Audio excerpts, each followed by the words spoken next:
Once hailed as one of the most innovative VR games ever created, Gorilla Tag is now fighting to survive a storm entirely of its own making.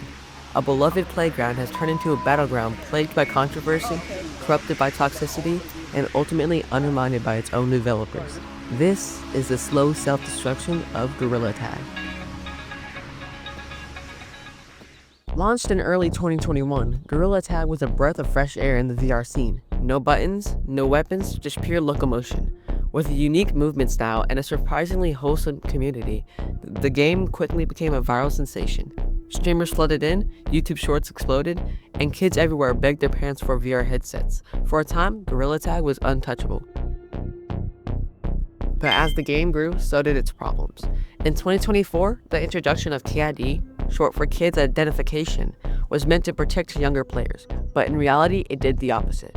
Players labeled as KID were restricted from communicating freely, often shoved into age-segregated lobbies with limited functionality.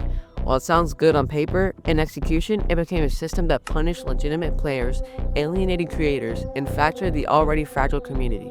Innocent players were misflagged, others lied about their age to avoid it altogether, and instead of creating safety, KID created confusion, resentment, and chaos.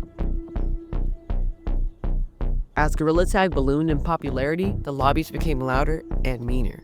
What started as a fun, goofy space slowly turned into a war zone of insults, griefing, and unchecked harassment. Many blamed the influx of young players, others blamed the lack of moderation tools. But regardless of who's at fault, the result was the same.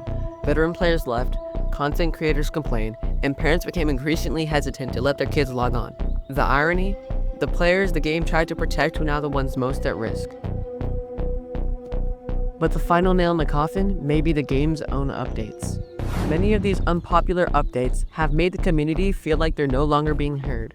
Instead of focusing on fixing existing problems, developers appeared more interested in monetizing success, alienating the very players that built Gorilla Tag's reputation. Even cosmetic updates, once celebrated, are now met with eye rolls and accusations of cash grabbing. Gorilla Tag had everything: the tech, the player base, the viral success. But through a series of missteps, the game finds itself in a quiet crisis, one where the players feel abandoned, the community is divided, and the future remains uncertain. What could have been the Minecraft of VR might end up as another forgotten chapter in gaming history.